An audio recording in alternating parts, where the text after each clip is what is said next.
Naturalism. We cannot deny the fact that naturalism stems from the same source as that of realism. To understand the naturalist position towards the human being's position in life, it is probably most suited to read Richard Wright's 1940 novel, Native Son. The protagonist is named Bigger Thomas, who is a young African American living in a slum, but accidentally kills his white employer's daughter. Then later on, he kills his girlfriend to prevent her from telling the police.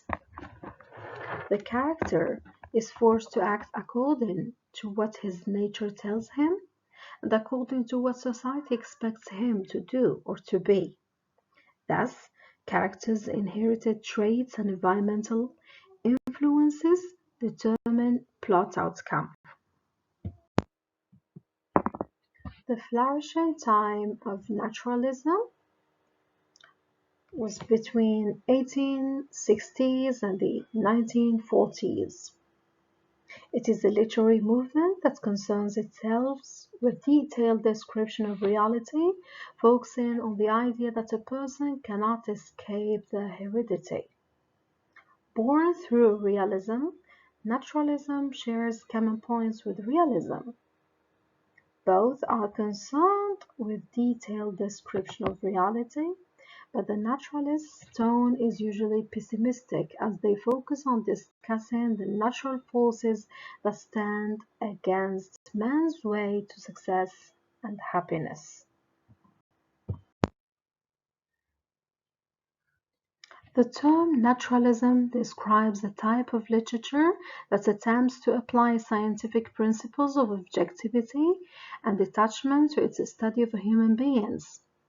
Unlike realism, which focuses on literary technique, naturalism implies a philosophical position.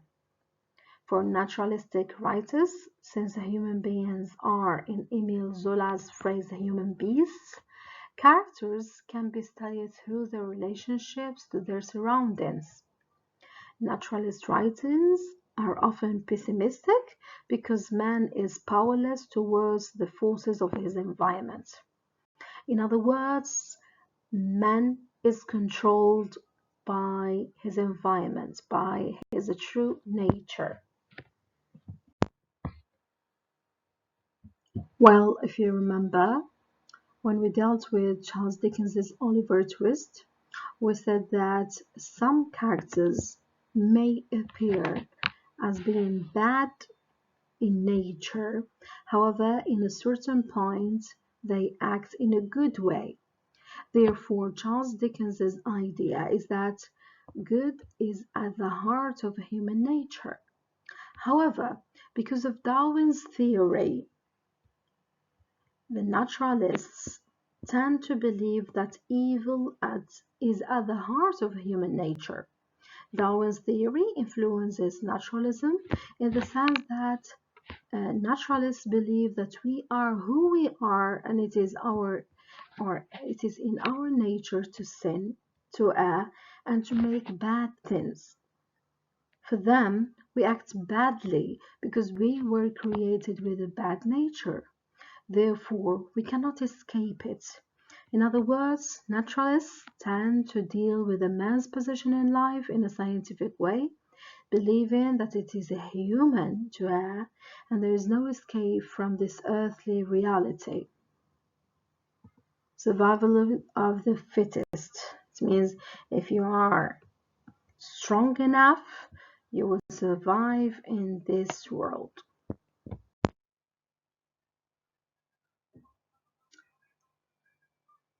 Characters in naturalistic writings.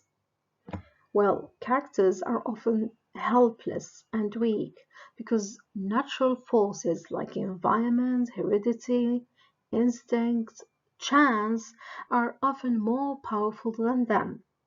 Naturalistic writers thus use the version of the scientific method to write their novels. They studied human beings governed by their instincts and passions as well as the ways in which the characters' lives were governed. by forces of heredity and environment. Although they used the techniques of accumulating detail pioneered by the realists, the naturalists thus had a specific object in mind when they chose the segment of reality that they wished to convey.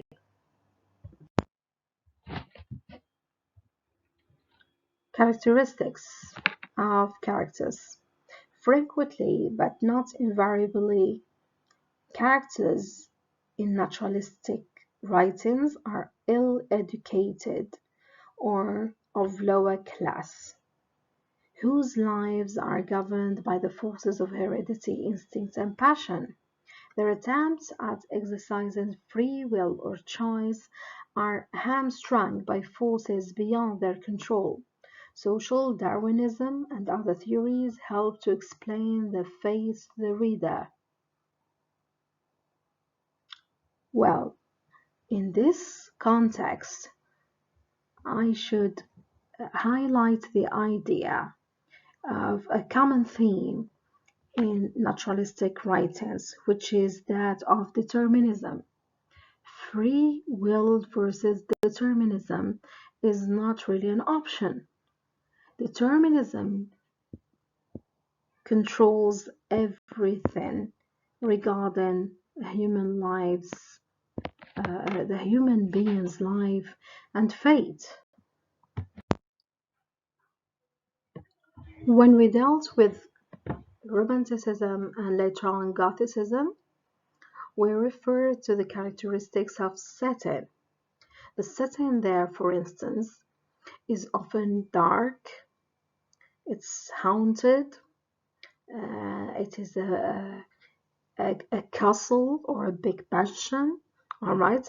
But the setting in naturalistic writings is often urban. Urban in the sense that the more people get close to each other, the more problems they have. Because of its tendency to be pessimistic, the naturalistic text often offers clinical panoramic slice of life drama, which is often a chronicle of despair. Some of the common themes in naturalism are survival, determinism, violence, taboo, and mainly the idea of the conflict between man against himself or man against nature.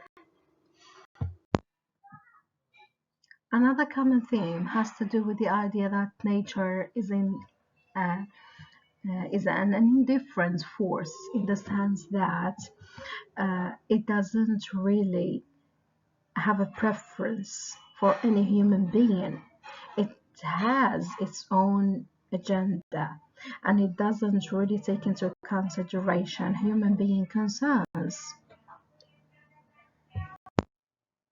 There are other themes such as the forces of heredity and environment as they affect and afflict individual lives.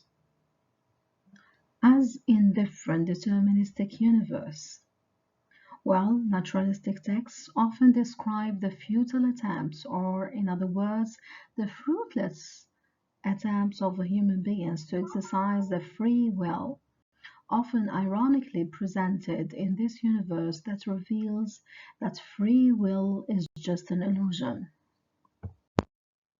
Some of the leaders of naturalism are William Faulkner, Theodore Dreiser, and Stephen Crane. Well, here I'm presenting some passages. In A Rose for Emily by William Faulkner, it's easy to see the natural forces at play. Both society and heredity have cast Emily out. While society causes Emily to be in isolation, her mental illness has her killing and keeping her lover's body with her until her death. What's written here about Dreiser could be said about any naturalistic author. He showed characters unable to direct their actions.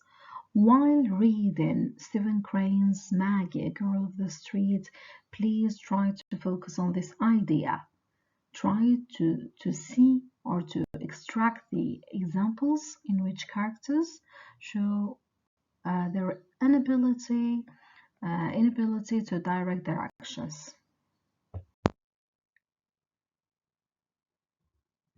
As far as Stephen Crane is concerned, he made his details and his setting, both of them embody a conception of man overwhelmed by circumstance and environment. Please, while reading Maggie, a Girl of the Street, again try to put this in mind and extract some examples. As you can notice, Stephen Crane did not really live for a long time. He was born in 1871 and he died in 1900. He's an American author, and though he died very young, his works made his reputation as a distinguished author and not to be forgotten very easily. He has two distinguished works. First of all, it's Maggie, a Girl of the Streets, and the second one is The Red Badge of Courage. The second one traces the psychological journey of a soldier, Henry Fleming, who grapples with fear, doubt, and courage on the battlefield during the American Civil War. Maggie, a Girl of the Streets, is about an American girl, or it's about a young girl who dies mostly because of society's injustice.